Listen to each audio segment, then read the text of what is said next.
tardes, jóvenes.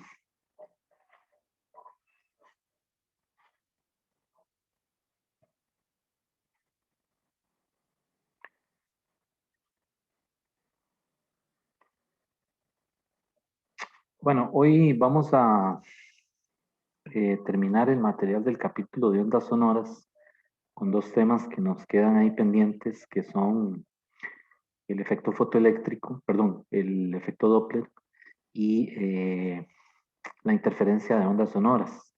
Vamos a empezar primero por ondas sonoras. Ya habíamos visto el fenómeno de interferencia cuando vimos ondas mecánicas, que recordarán son ondas transversales, ¿verdad? Entonces ahí habíamos dicho que utilizábamos el principio de incertidumbre, perdón, el principio de superposición. Estoy con cosas de física moderna. Estaba haciendo ahí un trabajo de ese curso y entonces se me cruzan los cables. Ya habíamos usado el principio de superposición, ¿verdad? Para entender el fenómeno de interferencia. Y habíamos dicho que básicamente lo podíamos clasificar en interferencia constructiva e interferencia destructiva. Eso fue para ondas transversales, o sea, cuando teníamos cuerdas por las cuales viajaban pulsos, ¿verdad? Que tenían la misma dirección y en un instante dado se superponían, es decir, se formaba una onda resultante y pues con base en las características de las ondas individuales se podía establecer si era interferencia constructiva o destructiva o si era un caso intermedio, ¿verdad? Es decir, para un ángulo que está entre 0 y 180 grados. Eso fue para ondas transversales. Resulta que en este capítulo en sonido también podemos volver a ver el fenómeno de la interferencia en ondas sonoras y era lo que yo les comentaba en la última clase, eh, que tenemos un observador, ¿verdad? Que está localizado o en un punto arbitrario P, ¿verdad? Eh, Me estoy imaginando esto como que si fuera un plano, ¿verdad? Realmente este punto es un punto XY, ¿verdad? Tiene coordenadas XY. Ahora, el problema se puede complicar más, ¿verdad? Es decir, depende de, el sistema de referencia que estemos usando. Pero aquí nos vamos a imaginar que es un observador que lo estamos, digamos, que viendo desde arriba, como que si estuviéramos encima del plano donde él está, digamos, posicionado. ¿Ok? Y lo que estamos viendo aquí, o también lo podemos ver a lo largo del eje X, ¿verdad? Mejor veámoslo así, a lo largo del eje X. Aquí hay alguien, ¿verdad? Una persona que está en ese punto P. Y pues yo dibujé aquí una fuente, ¿verdad? Que produce sonido y que sale por los altavoces, el altavoz uno y el 2. Pueden haber más altavoces, ¿verdad? O podría ser solo uno. Lo que necesitamos es una fuente que produzca sonido, ¿ok? Y esa fuente es estacionaria, o sea, no se mueve con respecto al observador. Más bien, el que se mueve, es decir, el que cambia de posición, mejor dicho, es el observador, ¿verdad? Es decir, el observador puede caminar, acercarse a la fuente, ¿verdad? Que produce el sonido, o también si lo vemos en un plano, es decir, si estamos viendo esto desde arriba, podríamos ver al observador que más bien sube, por decirlo de alguna manera, ¿verdad? Entre comillas, sube, o baja a lo largo del eje Y negativo, ¿verdad? Entonces vean que este problema lo podemos imaginar como que si se tratara de un observador que se está moviendo a lo largo del eje X o que es un plano, ¿verdad? Entonces ya el problema le dirá a uno que, en qué situación se encuentra, ¿verdad? ¿Ok? Entonces, en este caso, pues pueden pasar las dos cosas. El observador se puede alejar de la fuente que produce el sonido o puede caminar en la dirección del eje Y positivo o la dirección del eje Y negativo, ¿verdad? Hay varias posibilidades, ¿verdad? Ok, el problema básicamente consiste en que si yo tengo dos fuentes que producen sonido, resulta que los frentes de onda, que los suponemos esféricos, ¿verdad? En algunos puntos de este plano se van a comenzar a cortar, como por ejemplo este punto que está aquí. Vean que el frente de onda de este altavoz, en este punto, se cortó con el frente de onda del altavoz de arriba. Y así sucesivamente, ¿verdad? Es decir, el observador está, digamos que, por decirlo de una manera, está inmerso como que si fuera un mar de ondas, ¿verdad? Que ¿cómo se dice? Que le pasan, ¿verdad? Ok, entonces esas ondas realmente lo que hacen es un fenómeno de interferencia cuando ellas se cortan sus frentes. Es decir, cuando esos frentes de onda comienzan a intersecarse. ¿Ok? Entonces, esos puntos en particular son puntos en donde uno puede estudiar las cantidades que ya hemos venido usando aquí, qué sé yo, la velocidad del frente de la onda, la frecuencia, la longitud de onda, etcétera, ¿verdad? Y entonces algunos de esos puntos son tales que si hay un observador puesto en ese punto, en esa posición en particular, en esa ubicación, llámese a lo largo del eje X o en un plano XY o en el espacio XYZ, el problema puede cambiar, ¿verdad? Si hay un observador en un punto de esos, puede pasar entonces que no perciba sonido, es decir, no escuche nada, aunque las fuentes estén funcionando, o puede ser que solo escuche el ruido, o puede ser que escuche el sonido de forma nítida, es decir, que distinga los diferentes sonidos que producen los altavoces, ¿verdad? Porque puede suceder también que un altavoz está produciendo algún tipo de sonido con una intensidad dada y el otro está produciendo otro sonido con otra intensidad.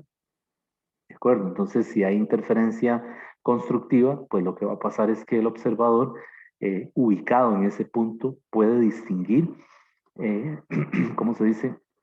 Los diferentes sonidos, ¿verdad? Como por ejemplo en una orquesta, no sé, de estas como la sinfónica, ¿verdad? Se distingue claramente cuando los instrumentos están sonando, aunque uno no sepa cuál es el instrumento en cuestión, ¿verdad? Pero el oído le dice a usted que es otro instrumento, ¿verdad? Eso es interferencia constructiva.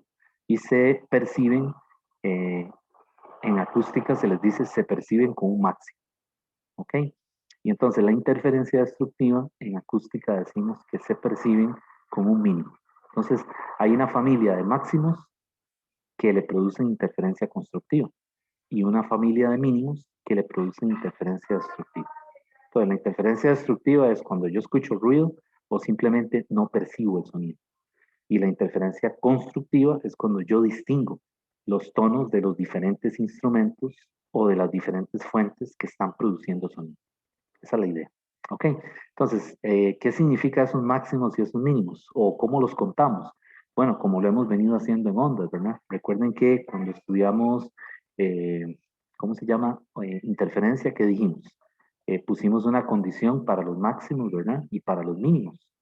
Eh, y entonces usábamos el contador n igual 0, 1, 2, 3, ¿verdad? Pues aquí vamos a hacer lo mismo, es decir, vamos a usar la n para contar esos máximos o esos mínimos a partir de 0. ¿Ok? Y pueden ser, de acuerdo a la interpretación del problema, pueden ser positivos o pueden ser negativos. ¿Ok? Entonces, me preocupa algo que no sé si ya se los he aclarado, y este libro creo que no lo aclara, y es que el libro usa la N minúscula, para diferentes, ¿cómo se dice? Situaciones físicas de esos temas que hemos visto. Vean que esa N la usamos cuando vimos el asunto de la interferencia, ¿verdad? Pero entonces esa N era para encontrar, ¿cómo se llama? La condición de interferencia constructiva o destructiva, ¿verdad? Pero luego la usamos también para qué? Para las ondas estacionarias. Y en las ondas estacionarias eran qué? ¿Cómo se llamaban?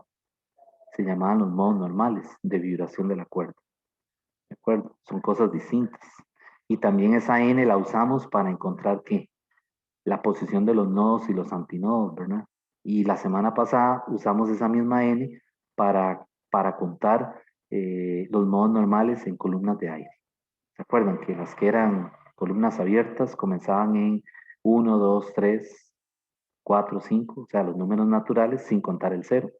Y las que eran semiabiertas eran 1, 3, 5, 7, ¿verdad? Que era la secuencia de números impares. Entonces, cuidado con esa N. ¿verdad? Es decir, no la vayan a confundir, no vayan a confundir el significado físico. Algunos libros usan M y N para distinguir una de la otra, pero es decir, para mí más bien se puede enredar, ¿verdad? Entonces, solamente cuando usted está estudiando el tema, por ahí en sus apuntes, ¿verdad? Asegúrese de que definió bien eh, cuál es esa N cuando está estudiando un fenómeno ondulatorio, ¿verdad? Aquí, en este caso, pues nosotros vamos a usarla para, como les decía, contar esos máximos y esos mínimos, ¿ok? Bueno, no sé si hay alguna pregunta, algo no ha quedado claro. Dije algo mal al principio de la clase y es que dije que podía haber solo una fuente de sonido y realmente tienen que haber al menos dos para que se dé el fenómeno de la interferencia. Así que eso hay que corregirlo, ¿verdad? En realidad tienen que haber al menos dos para que ocurra esto de que las ondas, los frentes de onda se comiencen a superponer, ¿verdad? Y entonces se estudien esos puntos donde esos puntos en particular en un plano o a lo largo del eje X o en el espacio donde se da la interferencia constructiva o destructiva, ¿verdad? Entonces, vean que yo la distancia del altavoz 2 al punto donde está la persona, el observador, le llamé R2. Y la distancia del altavoz 1 a donde está posicionado el observador, le llamé R1. Esas distancias, cuando se estudia la interferencia en sonido, son muy importantes porque van a depender de la geometría del problema. Es decir, estos problemas dependen mucho de la forma de la figura, de la geometría que le den, ¿verdad? Y de lo que le diga la redacción del problema. Eh, ya vamos a tratar de hacer un ejemplo ahorita de esto. Entonces, para estudiar esto de la interferencia, pues nosotros vamos a poner una condición y es que el delta R, o sea, la diferencia de camino,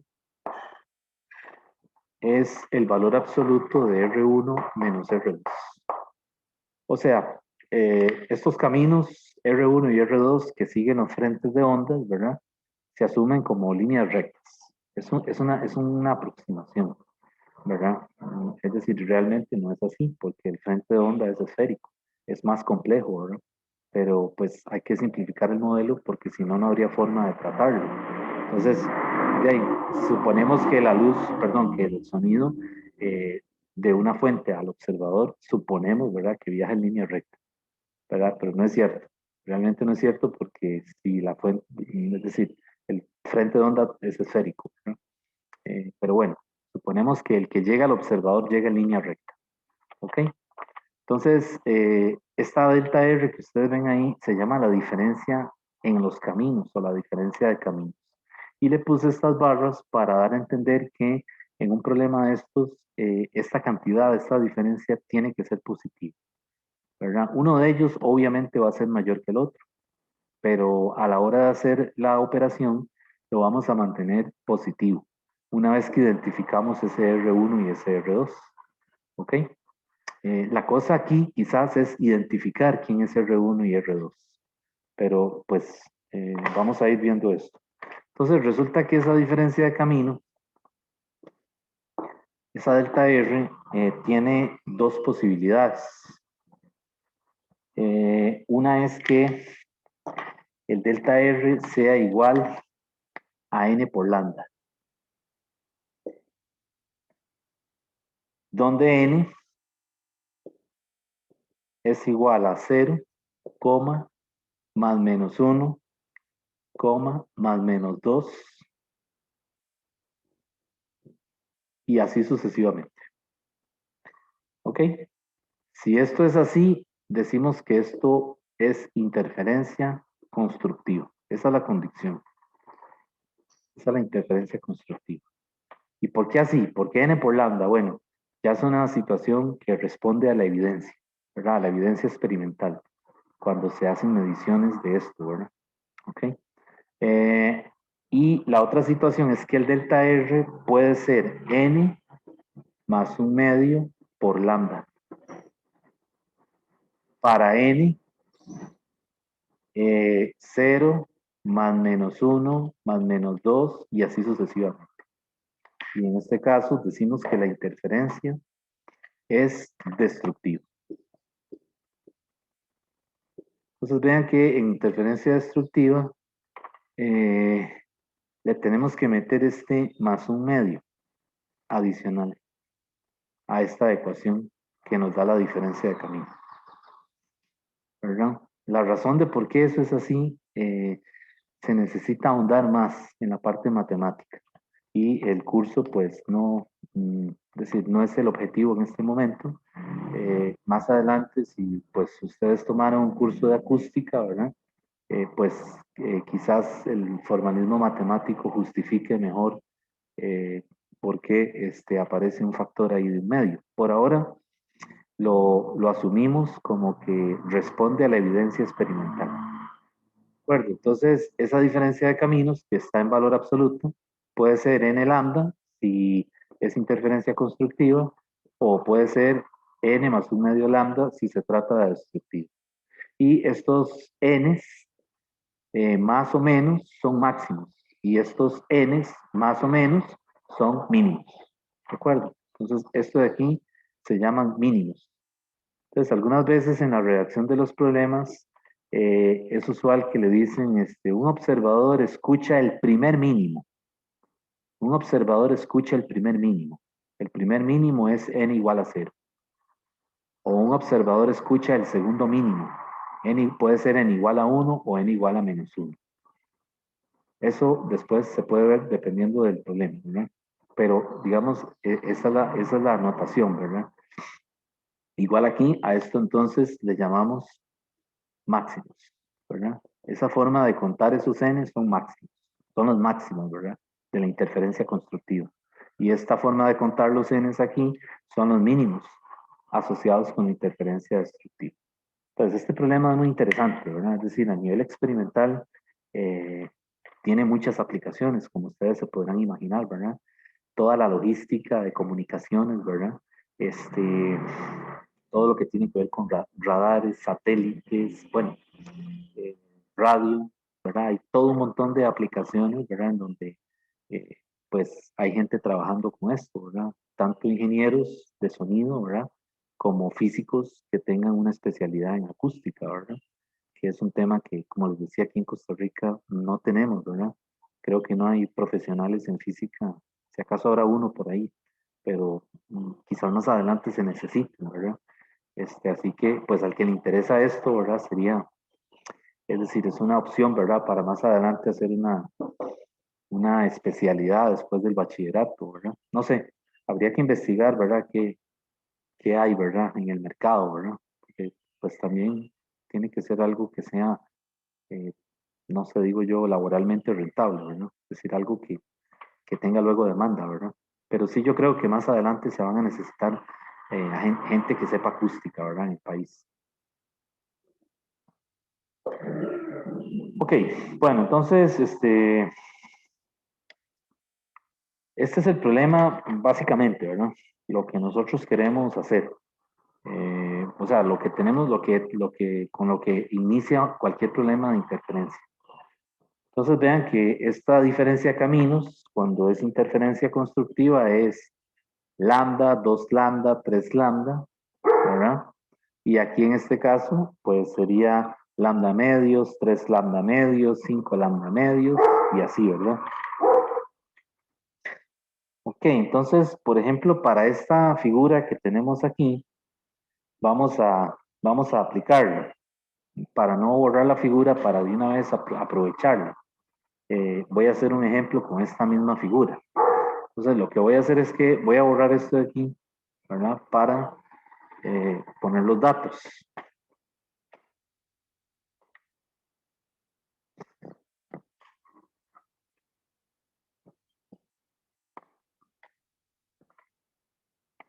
Mm, con base en esa figura, lo que le dice es lo siguiente, dice que en la geometría de la figura un oyente está sentado en un punto P, ¿verdad?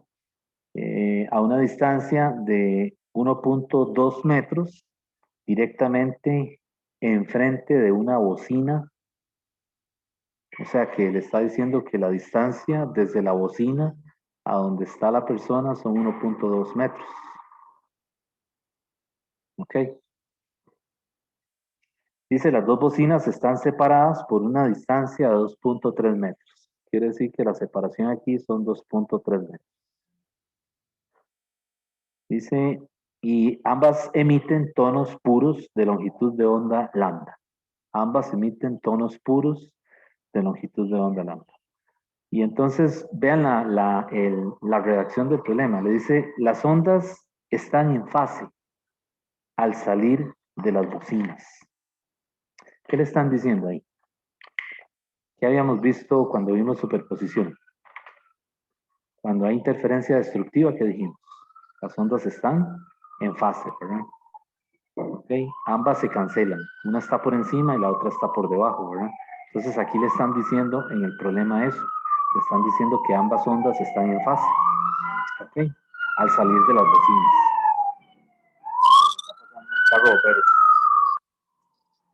está diciendo que ambas están en fase. ¿Ok? De manera que ya le sugiere que hay interferencia destructiva. Entonces, si hay interferencia destructiva, usamos la diferencia de caminos igual a n más 1 medio por lambda. ¿Ok? Entonces, yo puedo utilizar esto, ¿verdad? Yo puedo, para encontrar el R1, vean que yo puedo hacer uso de la geometría.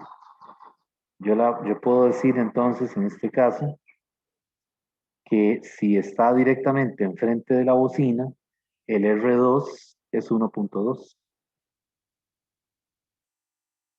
¿Ok? O sea, le están diciendo que la persona está enfrente de la bocina. Quiere decir que la distancia de la persona a la bocina es 1.2. Entonces R2 es 1.2.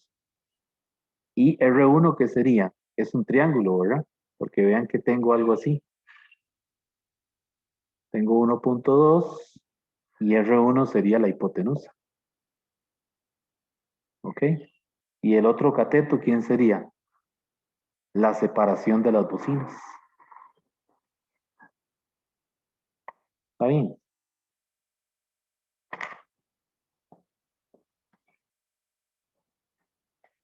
Entonces aquí el R1 sería la raíz cuadrada ¿de quién? De 1.2 al cuadrado más 2.3 al cuadrado.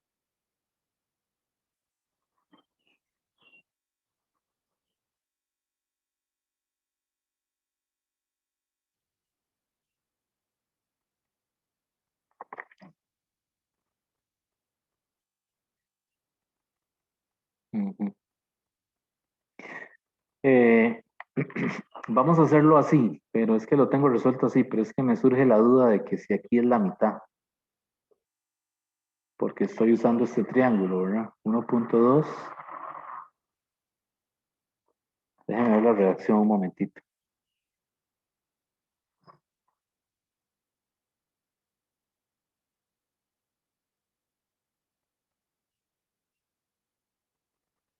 Sí, usan 2.3. Bueno, usando 2.3, para no perder la continuidad del problema, a mí me da esto 2.6 metros. Quiere decir que el R1 es 2.6 metros. Y entonces ahora la diferencia de camino, el delta R, es 2.6 menos 1.2. Y eso me da 1.4 metros. Y 1.4 metros lo tengo que igualar aquí, a n más 1 medio por lambda. ¿Ok? Y el problema, ¿qué es lo que le está pidiendo? Le está diciendo, que no lo he dicho, ¿verdad? El problema lo que le está diciendo es para qué longitudes de onda oirá el oyente un mínimo de intensidad del sonido. O sea, para qué longitudes de onda percibirá el sonido con interferencia destructiva. Voy a volver a leer el problema quizás para volverlo a poner para escucharlo todo, ¿verdad? Dice, en la geometría de la figura, un oyente está sentado en un punto P eh, a una distancia de 1.2 metros directamente enfrente de una bocina. Ah, ok, ya entendí. Sí, sí. Es que el oyente está, no está aquí, sino que está aquí. Es que dice mal el dibujo, ahora sí. ¿De acuerdo? Y entonces el R1 va hasta aquí. Ahora sí, ¿verdad? Entonces este triángulo, sí, esto es 2.3, ¿verdad? Y ahora sí está claro, ¿verdad? Ok, está directamente enfrente de una bocina. Las dos bocinas, separadas por una distancia de 2.3 metros, emiten tonos puros de longitud de onda lambda. Todavía ahí no le están diciendo mucho, ¿verdad? Lo siguiente sí es importante, le dice las ondas están en fase al salir de las bocinas. O sea, ya ahí le sugiere que estos n's son mínimos y que lo que hay es interferencia destructiva. Y en la pregunta le dicen, ¿para qué longitudes de onda oirá el oyente un mínimo de intensidad del sonido? O sea, le está diciendo que esos n son mínimos, ¿verdad? Entonces, ¿para qué longitudes de onda? De ahí comenzamos a contar desde n igual 0, 1, 2, ¿ok? Y entonces lo que quieren es que uno aplique la fórmula para que le quede así. 1.4 es igual a ¿quién? A lambda medios para n igual a 0, 3 lambda medios para n igual a 1, y así sucesivamente. 5 lambda medios para n igual a 2. Y entonces, ¿para qué longitudes? Lo que le dice es, haga una lista. Por lo general uno pone las primeras tres. Entonces, lambda 1 sería 2.8 metros, ¿verdad? Sustituyendo aquí, ¿verdad? Paso el 2 para acá, a multiplicar, y ahí tengo las longitudes de onda. Lambda 2 sería 0.93 metros. Lambda 3, voy a poner solo las primeras tres, ¿verdad? Correspondientes a cada uno de estos términos. Y la otra sería 0.56 metros. Ok, entonces, en esas longitudes de onda, ¿verdad? El oyente lo que percibe es ruido, ¿de acuerdo? O simplemente no oye nada, ¿verdad? Ahora, ¿cómo sabe uno cuál es cuál? No, tendría que haber más información en el problema para entonces poder discernir o, digamos, distinguir entre una longitud de onda y otra donde solamente escuche ruido o donde no escuche del todo nada, o sea, no oiga nada. ¿Está bien? Ahora, ¿qué más puedo hacer con esas longitudes de onda? Me pueden pedir la frecuencia. Entonces la frecuencia ya la puedo calcular porque vean que V es lambda por F, ¿verdad? Y yo de aquí puedo despejar la frecuencia. ¿Cuál V uso? De la velocidad del sonido, porque realmente el sonido se está propagando en el aire, ¿verdad? Es un altavoz que está, digamos, en un campo abierto, ¿verdad? Entonces ahí siempre usamos la velocidad del sonido, que son 343 o 344 metros sobre segundo. Entonces, este problema eh, es sencillo porque vean que la geometría no se complicó, ¿verdad? Es decir, la geometría del problema básicamente fue hacer un triángulo recto con un ángulo recto aquí y entonces mantuve fija la R2. Vean que la R2 es fija. ¿Y quién varía ahora? ¿Quién varía? La R1, ¿verdad? Porque la R1 es la que de alguna manera hay que hacer llegar esa distancia donde está el observador. Entonces, el siguiente caso sería que le digan, ok, bueno, el observador se movió hacia tal punto o se movió hacia la derecha tantos metros. Entonces, la idea sería volver a recalcularlo, ¿verdad? Pero entonces tendríamos que mantener, es decir, conocer esas distancias. Bueno, jóvenes, ¿alguna pregunta de esto?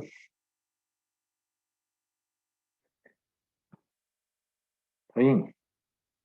Está la señal de internet un poquito inestable. No sé si ya me han dejado de escuchar o si... eh, pero ya aquí me salió un aviso en la compu que parece que el internet está un poco eh, cayéndose. En un momento se les pegó, pero sí regresó instantáneamente. Bueno, cualquier cosa, si no oyen algo, me dicen, ¿verdad? Eh, es que aquí en las tardes, lo que les he contado, ¿verdad? Aquí en las tardes se pone terrible esto. Aquí está súper oscuro y entonces, eh, me imagino que el factor humedad influye mucho, ¿verdad? En la conexión. Y ya quiere como venirse ese baldazo, ¿verdad? Ese aguacero que ya veo que es un diluvio. Bueno, de estos problemas hay unos más complejos, ¿verdad? Y la otra cosa es que importa también la separación de los altavoces y la distancia a la que esté el observador. Esos son casos límites en este tipo de problemas de interferencia. Entonces hay unos aquí que hay algunos problemas de este tipo que, por ejemplo, le dice que los altavoces están, ¿cómo se llama? A una distancia similar a esta, o sea, que están relativamente cerca. Pero entonces en el enunciado del problema le dicen que el observador está lejísimo de los altavoces. Entonces eso es para que uno haga una aproximación, ¿verdad? Es decir, si entre más lejos esté uno de los altavoces, pues percibe el sonido con menor intensidad. Sin embargo, eso no quiere decir que no lo deja de percibir del todo, ¿verdad? Sigue escuchando, ¿verdad? Entonces, esos puntos, ¿verdad? Donde uno quiere estudiar la interferencia, siguen estando ahí, o sea, siguen existiendo, dependiendo de donde se posicione el observador, ¿verdad? Entonces, algunos de estos problemas son, digamos, hay que utilizar el binomio de Newton, ¿verdad? Para hacer una expansión de algunos términos y quitar los que no son importantes. Pero claro, ya son problemas más elaborados, ¿verdad? Que no hay problemas de esos en la plataforma porque las preguntas de la plataforma son preguntas donde el procedimiento pues tiene que ser eh, corto, ¿verdad? Eh, Pero sí, si más adelante vuelven por este tema, ¿verdad? En otro curso, no sé, van a ver que hay problemas en donde hay que hacer algunos detalles matemáticos antes de poder resolver el problema. Por ejemplo, eh, aquí tengo el caso, voy a comentarles este. eh, no es tan largo, ¿verdad? Pero sí es un poco diferente a este caso.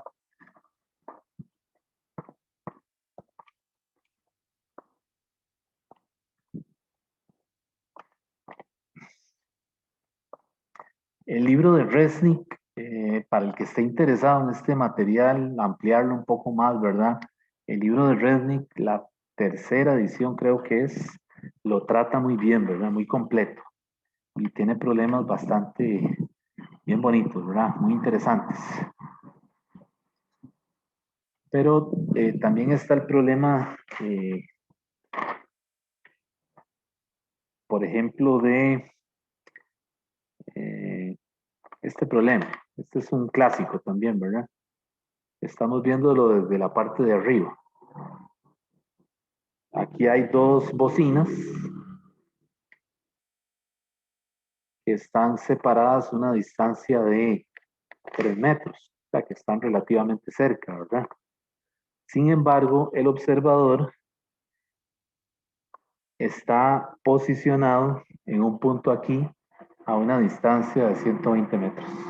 Entonces vean que está, pues, considerablemente apartado de las bocinas, ¿verdad? Es decir, 120 lo podemos considerar mucho mayor que 3 metros, ¿verdad? Comparando estas dimensiones, ¿verdad? Entonces, el problema dice así, usted está parado junto a una pared, al lado opuesto eh, de dos bocinas que están separadas 3 metros. Ok, las dos bocinas empiezan a emitir un tono de 343 Hz en fase. Le dan la frecuencia 343 Hz y le dicen que está en fase. O sea, ya por ahí están diciendo que el problema implica que hay interferencia eh, destructiva, ¿verdad? O también le pueden decir que el observador percibe las ondas sonoras en el segundo mínimo o con mínimos para decirle que las ondas están viajando, van en fase. Entonces vean que el problema, al estar yo tan lejos al estar el observador, ¿verdad? Tan lejos de las dos bocinas, pues entonces ahí hay que hacer una aproximación eh, y entonces la geometría básicamente se puede simplificar así, ¿verdad? Yo tengo digamos que supongamos que el observador se mueve en la distancia y, ¿verdad? Por ejemplo, que está por aquí, o sea, yo dije que está aquí, pero realmente está por aquí. O sea, está aquí. ¿Ok? Entonces, pues yo de esta bocina, y aquí está la bocina, la otra, yo puedo tirar una línea que va a ser mi R2 y aquí una línea que va a ser mi R1. Y esta distancia es lo que yo llamo Y. ¿Ok? Entonces, si yo trazo una perpendicular aquí,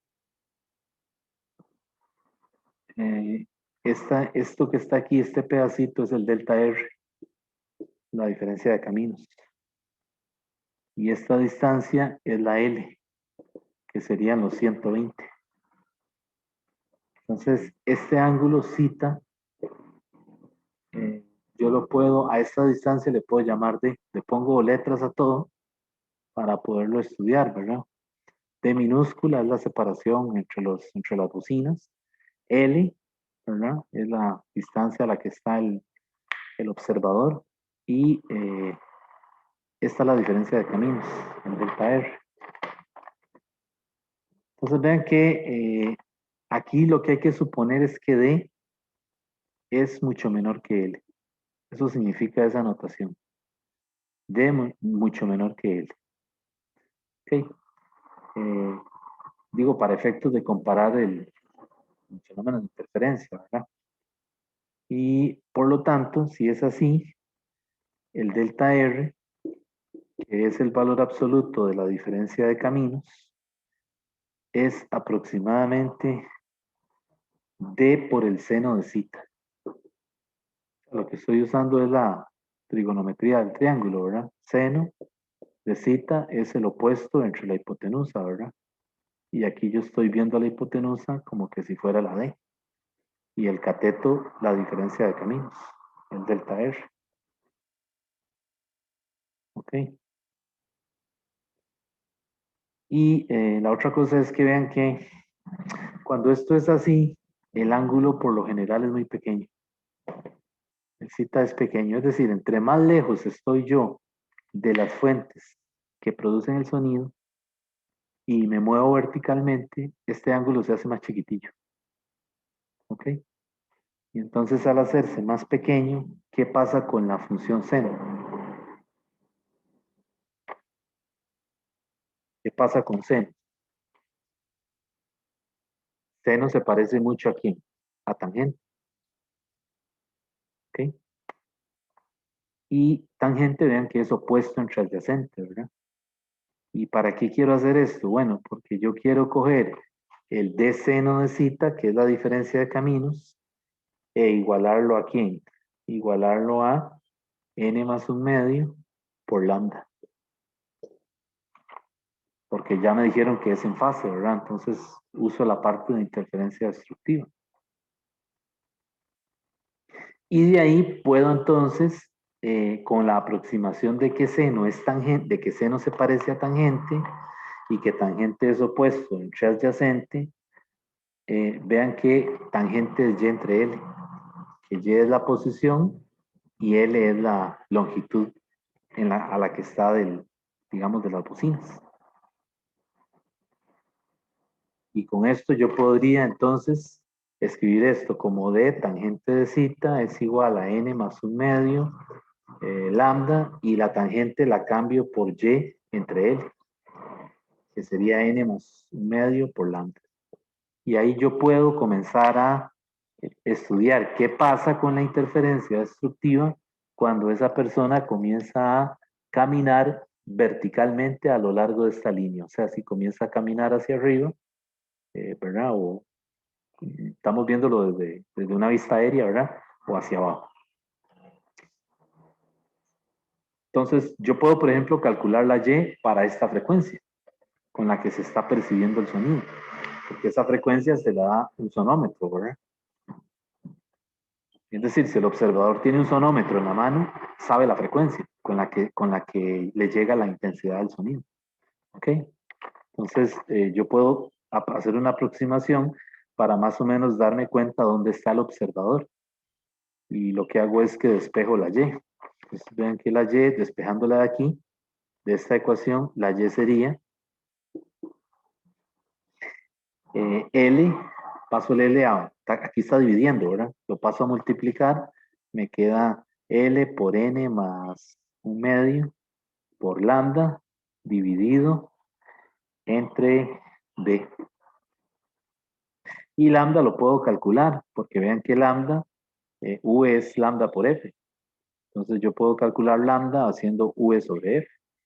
Y esa lambda sería la V, que son 343 metros sobre segundo, ¿verdad? La velocidad en el aire de la onda, y la frecuencia de casualidad nos dijeron que es 343. Quiere decir que la longitud de la onda entre frentes de onda, ¿verdad? O sea, a él le van a llegar así, ¿verdad?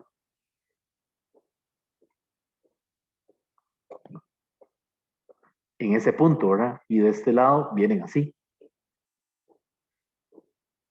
Pues esos puntos que se cortan, por ejemplo, ¿cuál otro corté? Por ejemplo, estas son las longitudes de onda entre cada uno de ellos. ¿Ok? Y esa longitud de onda de casualidad es un metro. Bueno, de casualidad no, lo dije mal. Es 343 entre 343. O sea, lo que quise decir es que es pura casualidad, le dan la frecuencia como el mismo valor de la, de la velocidad. Ok, y con lambda ya yo puedo aquí hacer una estimación, ¿verdad? Porque entonces yo podría ya, por ejemplo, calcular la distancia, una y cualquiera, ¿verdad? Por ejemplo, ¿qué sucede si uso n igual? eh, Vamos a ver qué más decía el problema, que no lo terminé de leer. El problema lo que le dice es en qué parte a lo largo de la pared se debería parar para que el sonido de las bocinas sea lo más suave posible.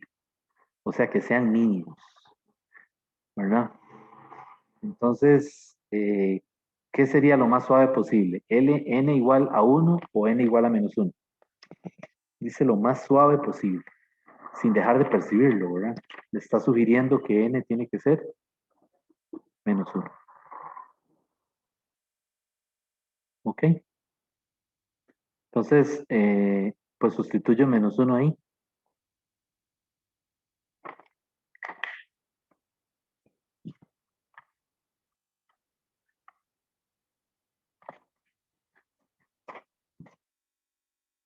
Y me quedaría entonces Y es igual a L, que L son 120, multiplicado por menos 1 más un medio por lambda, que es 1. Vean que aquí los valores pueden cambiar, ¿verdad? Dependiendo del problema. Y abajo sería la D, que la D son 3 metros.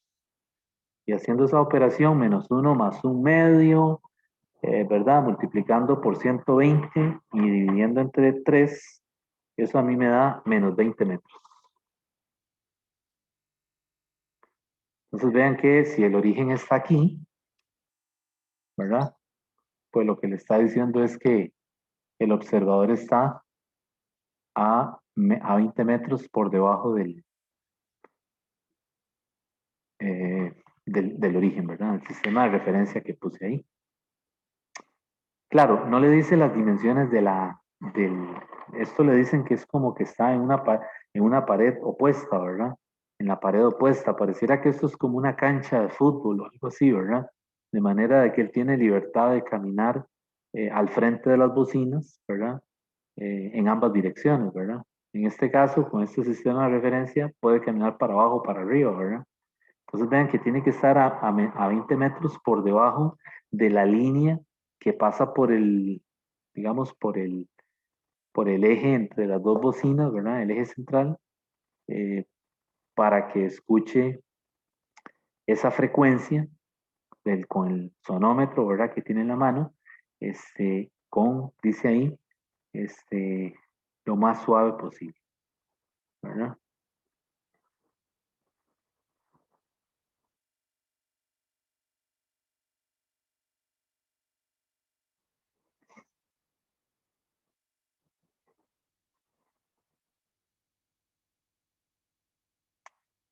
Bueno, este es un problema de esto de interferencia.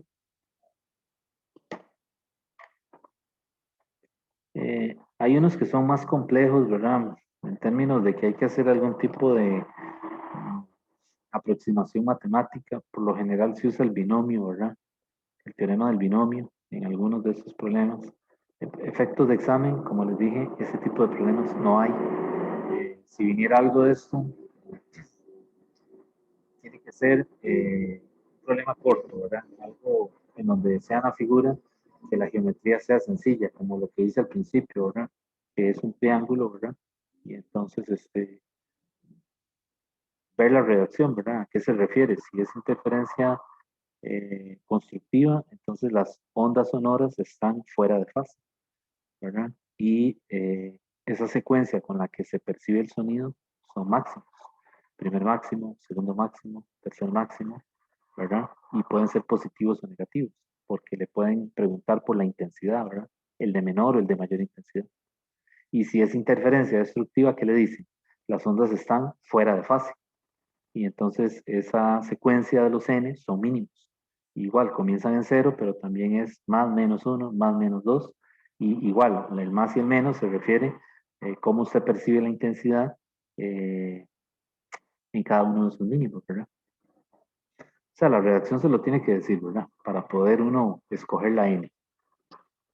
¿Okay? Y la velocidad de la luz, aquí siempre se usa 343, ¿verdad? O 344, cuando uno quiere hacer una aproximación. Ok, bueno, y lo último que nos queda, ya para finalizar este capítulo, hay un tema ahí, jóvenes, en el libro que es el de pulsos. Eso yo no lo voy a ver y obviamente tampoco se evalúa en el examen. Es la sección 16.7, creo que es la penúltima sección. Y el tema que nos falta por ahí es el de el efecto Doppler.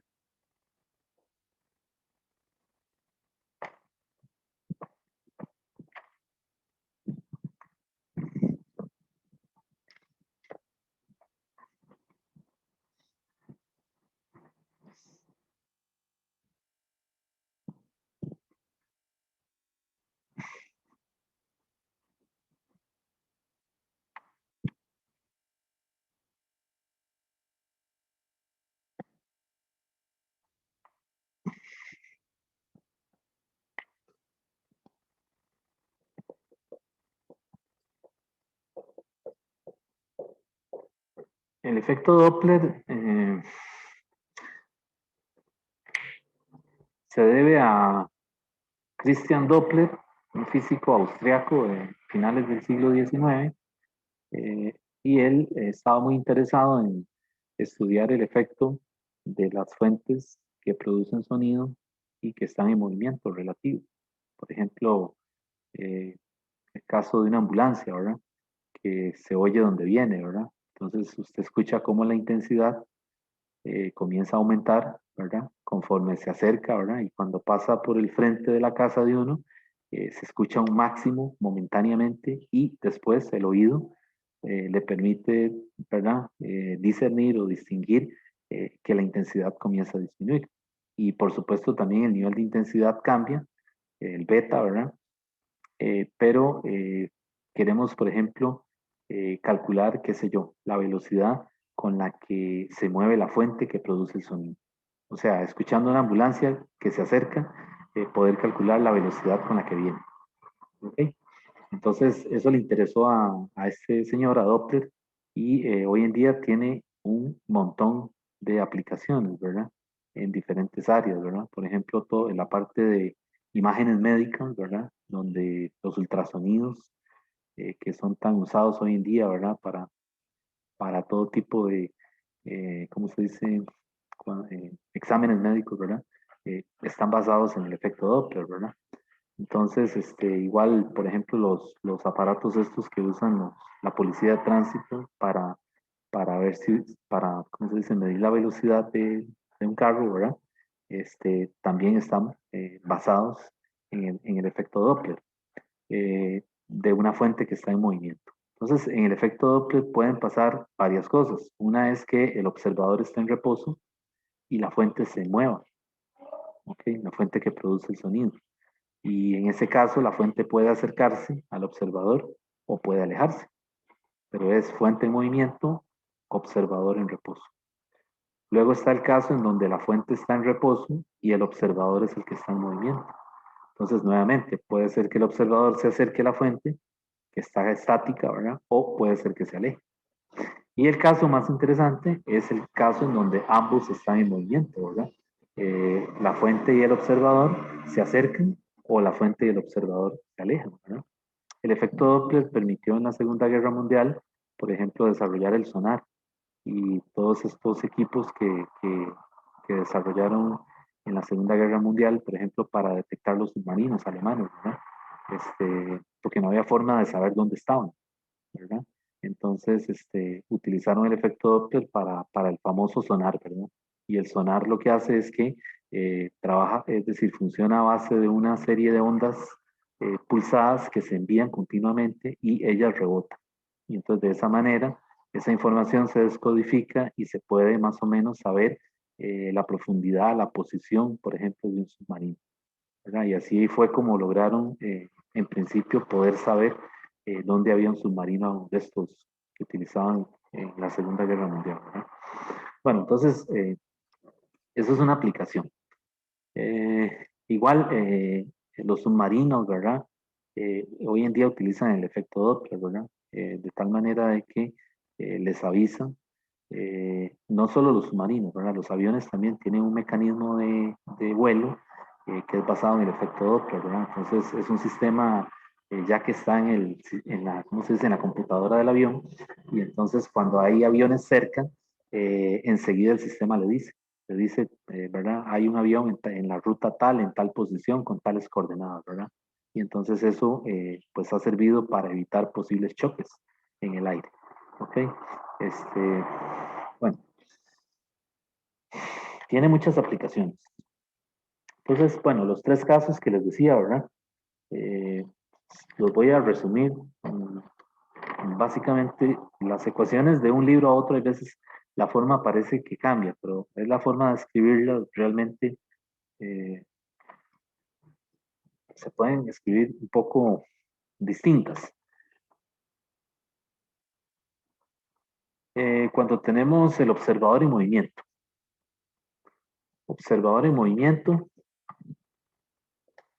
fuente en reposo.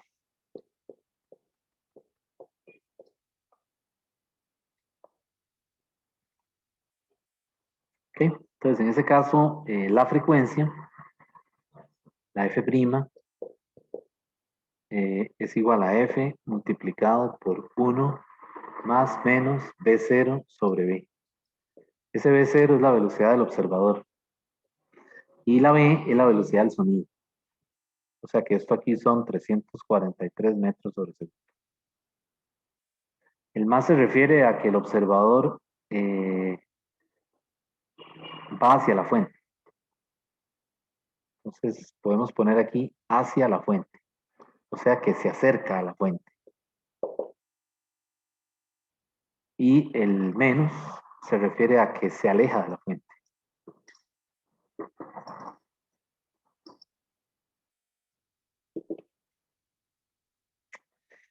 ¿Sí? Luego está el caso 2. El caso 2 es, y bueno, estas son las frecuencias, ¿verdad?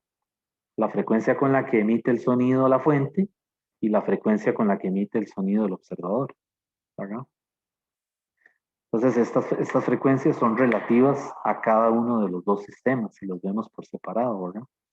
Es decir, mm, si dos observadores ambos tienen un sonómetro y uno está en la fuente de movimiento y el otro está en reposo, o viceversa, pues obviamente esos sonómetros les reportan cosas distintas, porque es con respecto a ese sistema de referencia, ¿verdad? Entonces, el efecto Doppler también tiene aplicaciones en la parte de relatividad, para los que estén interesados en ese tema, ¿verdad? Es decir, el efecto Doppler está, ¿cómo se dice?, totalmente relacionado a los sistemas de referencia, ¿verdad? Y al movimiento relativo. Entonces, también se puede usar en relatividad especial para calcular frecuencias de objetos que se mueven a una velocidad cercana a la velocidad de la luz, ¿verdad? O que se mueven muy rápido, ¿verdad? Entonces, tiene aplicaciones en también todo lo que tiene que ver con partículas, ¿verdad? Bueno, entonces el caso 2 les decía, es fuente en movimiento, observador en reposo.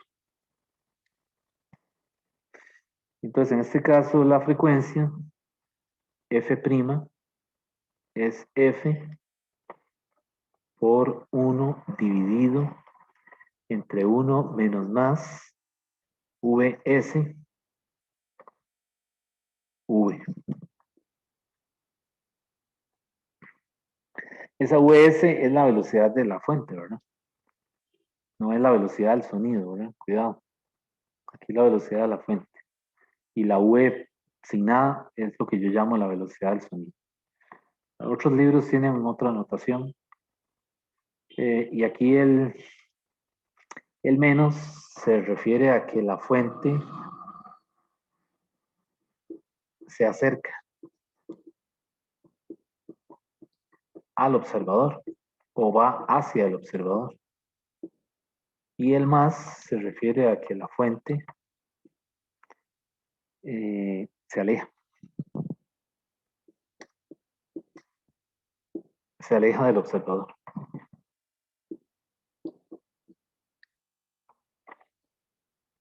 ¿Okay? Y otra vez, ¿verdad? Estas son las frecuencias en ese orden, ¿verdad?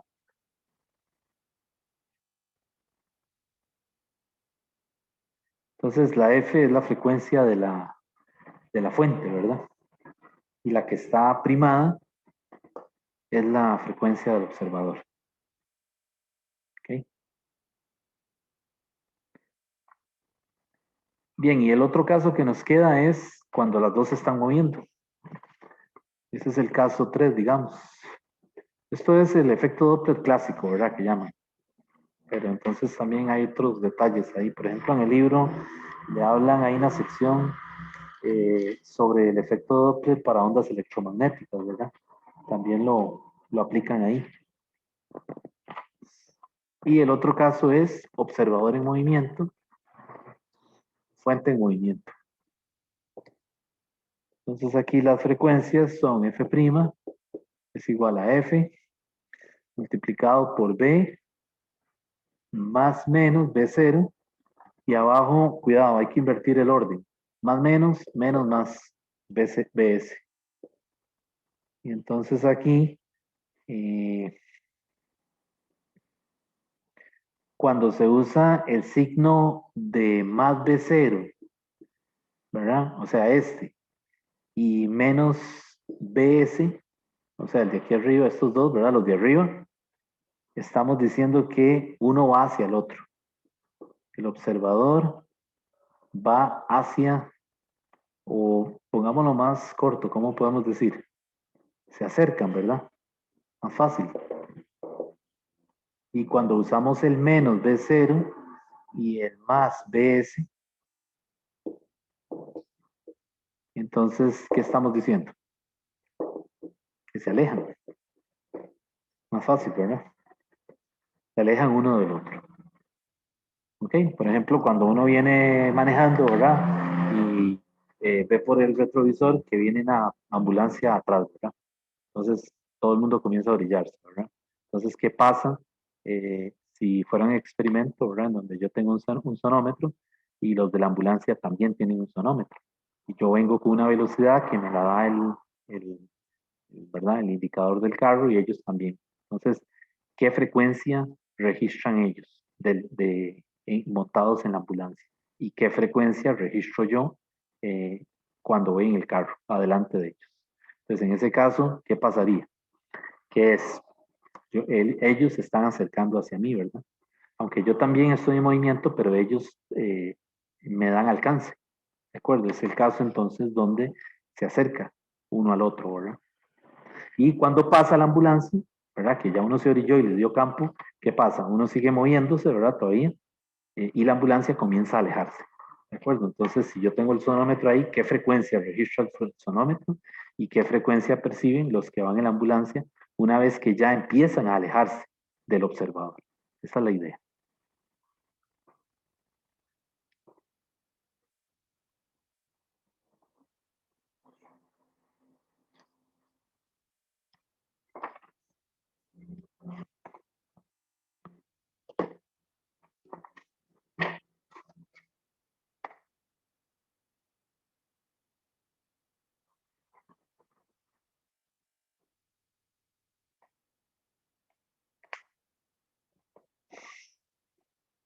Bueno, ¿alguna pregunta de esto?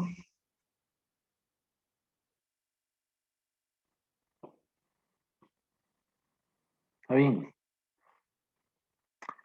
no hay dudas. Ah, por ahí que alguien comentó algo.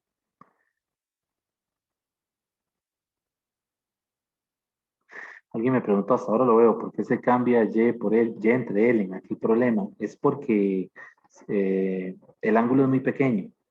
Entonces, cuando los ángulos son pequeños, el seno se parece mucho a la tangente. Y yo aprovecho eso porque necesito conocer la distancia que camina el observador con respecto a las bocinas. O sea, en este problema de la interferencia, yo tengo las dos fuentes, ¿verdad?, que me producen el sonido y están separadas una distancia de. Entonces, yo lo que quiero ver es con respecto a esta línea, ¿qué pasa con el observador? ¿Verdad? El observador puede estar enfrente, o sea, posicionado en la línea, digamos, que pasa por la mitad del medio, como dijo, entre las dos bocinas, ¿verdad? Pero entonces el observador, por lo general, no va a estar ahí, sino que él puede caminar hacia arriba, ¿verdad? O puede hacia abajo. Entonces, esa distancia que se desplaza es la Y que yo quiero saber, ¿verdad? Entonces, la tangente en ese dibujo que yo hice es opuesto entre hipotenusa, o sea, es Y entre L. Y entonces, como el ángulo es pequeño, o sea, el razonamiento es este. Cita es pequeño. Como cita es pequeño, ya sabemos que cita pequeño, enseguida seno de cita se parece a cita. Pero también cita pequeño implica que seno de cita se parece mucho a tangente. Entonces yo convenientemente cambio seno por tangente, porque yo sé que tangente me va a dar Y entre él y Y me da la distancia que el observador camina frente a las bocinas. ¿Ok? Y cómo camine, es decir, en la posición en la que esté, conforme él va caminando, va a dejar de percibir el sonido o lo percibe con más intensidad o simplemente escucha ruido. No sé si les ha pasado. A mí me ha pasado que, por ejemplo, en algún sitio donde una feria o algo así, hay viento, ¿verdad? También, ¿verdad? Y entonces uno comienza a caminar cerca en los alrededores, como ya saliendo, y no sé si les ha pasado que al rato como que uno tiene un efecto como que de pronto a otro se le tapa el oído. Y uno dice, se me tapó el oído, dice la gente. No, no es que se le tapa el oído, es la interferencia. Conforme usted va caminando, las ondas interfieren y algunas veces lo que le llega al oído es ruido, ¿verdad? Entonces, eso es lo que sucede, ¿verdad? Y por eso es que cambié tangente de cita como Y entre L, ¿verdad? Porque en esos problemas, básicamente lo que queremos es identificar la posición en la que está el observador con respecto a las fuentes que emiten el sonido, ¿verdad?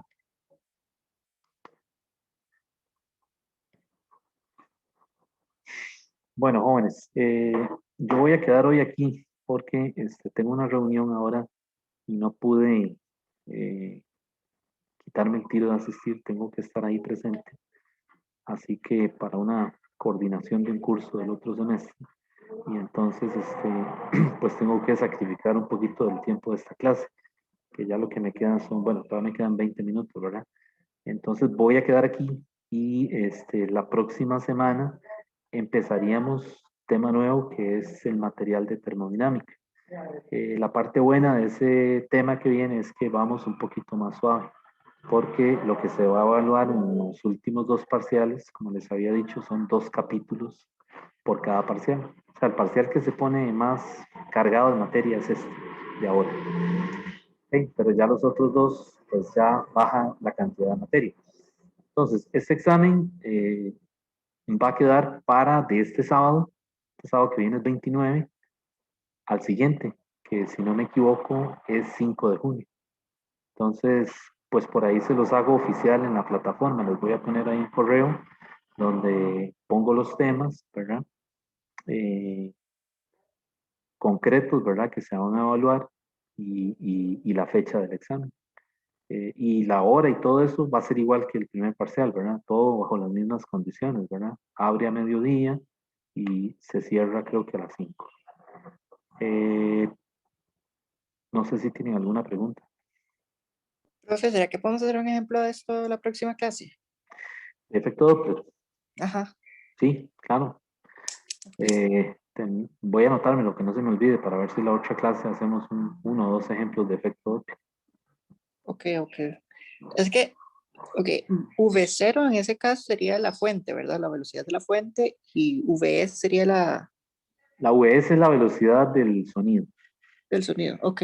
Ajá. Es que el problema es que la S también se confunde, ¿verdad? Porque como es Ujú, fuente en inglés, pero no, esa VS es la velocidad del sonido. Y ok, no, mentira, la VS es la velocidad de la fuente. Lo estoy diciendo mal. ok. Y la V sin nada es la velocidad del sonido. Ok, ya entendí. Bueno, muchas Ujú. gracias. Con gusto. Entonces, jóvenes, pues nos vemos el próximo lunes para empezar con el material de termo y la próxima semana vamos a hacer horas de consulta, ¿verdad? En la tarde, miércoles, para aclarar dudas para el examen. Bueno, hasta luego entonces. Nos vemos, profe. Ok, pura vida. Yes, profe. Ok, hasta luego.